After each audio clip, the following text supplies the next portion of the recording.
दोस्तों, आपने कभी यह सोचा है कि शिव जी अगर त्रिशूल का त्याग कर देंगे तो क्या होगा? आखिर शिव जी अपने पास हमेशा त्रिशूल ही क्यों रखते थे?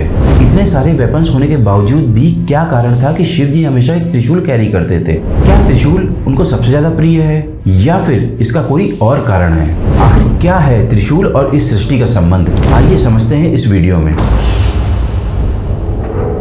त्रिशूल की महत्वता को समझने के लिए सबसे पहले यह जरूरी है कि हम यह समझें कि शिव जी के पास कौन कौन से वेपन्स थे। जो पहला वेपन जो शिव जी का है वह है परशु। जी हाँ, आप सही समझ रहे हैं, परशुराम भगवान के पास जो कुल्हाड़ी थी वह शिव जी ने दी है उनको। इनका दूसरा वेपन है चंद्रहास। यह एक प्रकार की तलवार है जो चंद्रमा के शेप की है और शिव जी ने इसे रावण को दी थी। इनका तीसरा वेपन है तीन बाण। तीन बाण को हमेशा एक साथ चलाया जाता है और तीनों का कार्य अलग अलग होता है। जैसे जो पहला बाण होता है उसका हमेशा यह काम होता है कि निशाने का आकलन कैसे करना है। जो दूसरा बाण होता है उसे कोलेटरल डैमेज को मिनिमाइज करने के लिए रखा गया है, यानी जिसकी रक्षा करना है उसका आकलन करना। और जो तीसरा बाण है उसका काम है विनाश करना। इनका जो चौथा वेपन है वो है खटवंगा।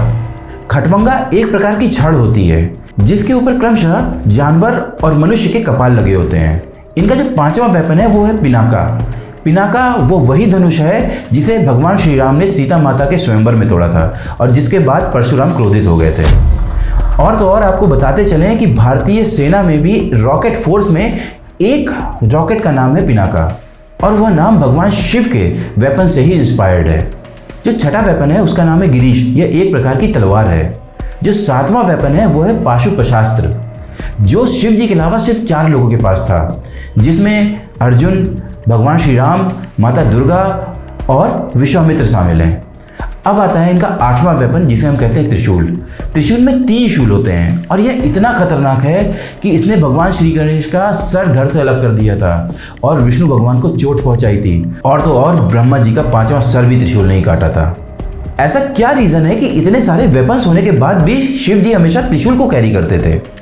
देखिए, शिव जी कब पैदा हुए, कि उन्होंने अवतार लिया, उनके माँ बाप का क्या नाम था, उनके गुरु का क्या नाम था, आप विभिन्न पुराण पढ़ेंगे, सब में अलग अलग जानकारी उपलब्ध है। लेकिन एक चीज तो श्योर है, जब शिव आए तो उनके साथ 3 गुण आए। पहला रज, दूसरा सत और तीसरा तम। और तो और अगर तम और रज को कंट्रोल नहीं किया गया होता तो इस सृष्टि का विनाश हो जाता। रज का मतलब आसान भाषा में समझें तो यह होता है कि अपनी प्रजाति को आगे बढ़ाना, और सत का मतलब है रख रखाव, और तम का मतलब है विनाश। यही 3 शूल, यही 3 गुण को दिखाते हैं जिसे शिव जी ने धारण कर रखा है।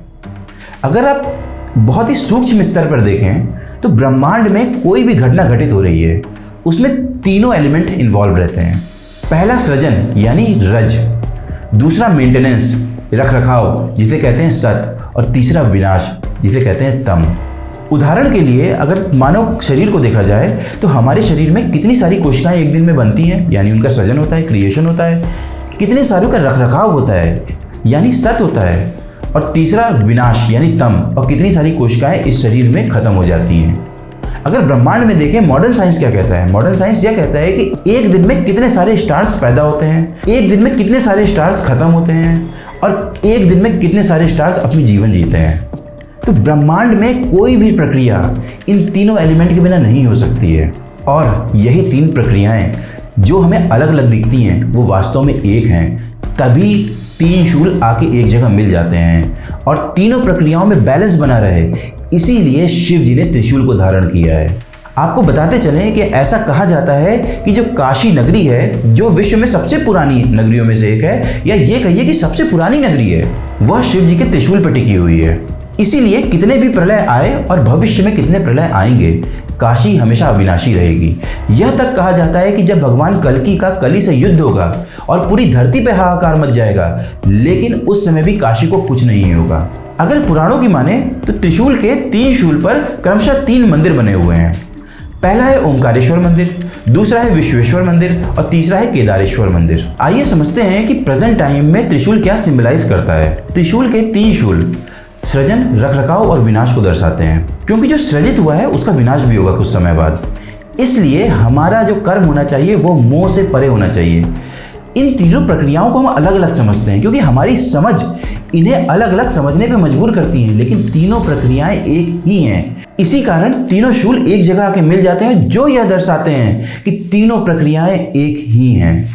धन्यवाद। अगर आपने ये वीडियो यहाँ तक देखा हो तो इस वीडियो को लाइक जरूर करें, इस चैनल को सब्सक्राइब जरूर करें और अपने माध्यम से दूसरों को यह वीडियो भी दिखाएं। धन्यवाद। हम आशा करते हैं कि आपका दिन मंगलमय होगा।